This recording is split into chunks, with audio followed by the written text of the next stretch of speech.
മാള ഗ്രാമപഞ്ചായത്ത് കോൾക്കുന്ന് നഗറിൽ അംബേദ്കർ ഗ്രാമവികസന പദ്ധതിയിൽ ഉൾപ്പെടുത്തി നടത്തുന്ന 1 കോടി രൂപയുടെ വികസന പദ്ധതികളുടെ ഉദ്ഘാടനം നടന്നു. വി.ആർ. സുനിൽകുമാർ എം.എൽ.എ. നിർമ്മാണോദ്ഘാടനം നിർവഹിച്ചു. ഇതിനുവേണ്ടി നമ്മളൊരു കമ്മിറ്റിയും രൂപീകരിച്ചിട്ടുണ്ട്. ആ കമ്മിറ്റിക്ക് ഏത് വിഷയങ്ങളെക്കുറിച്ച് നിങ്ങൾക്ക് ചർച്ച ചെയ്യാനുള്ള അവകാശങ്ങളുണ്ട്, പോരായ്മകളെക്കുറിച്ച് നമുക്ക് ചർച്ച ചെയ്യാനുള്ള അവകാശങ്ങളുണ്ട്. അങ്ങനെ നമ്മൾ തന്നെയാണ് നമ്മുടെ ഈ ഉന്നതിയുമായി ബന്ധപ്പെട്ടുകൊണ്ടുള്ള കാര്യങ്ങളിൽ ചർച്ച ചെയ്യുകയും ഏറ്റവും നല്ല രീതിയിൽ നാളുകളിൽ നമുക്ക് ഗുണകരമാകുന്ന രീതിയിലേക്ക് മാറ്റിയെടുക്കാൻ കഴിയും.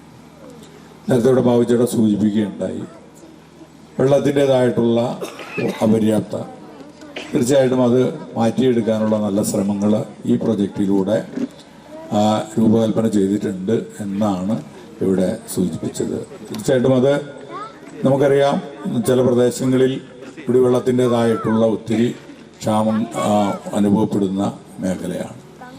മാള ഗ്രാമപഞ്ചായത്ത് പ്രസിഡന്റ് പി.കെ. രാധാകൃഷ്ണൻ അധ്യക്ഷത വഹിച്ചു. Mala block panchayat president Subhashini Rajeev മുഖ്യാതിഥിയായിരുന്നു.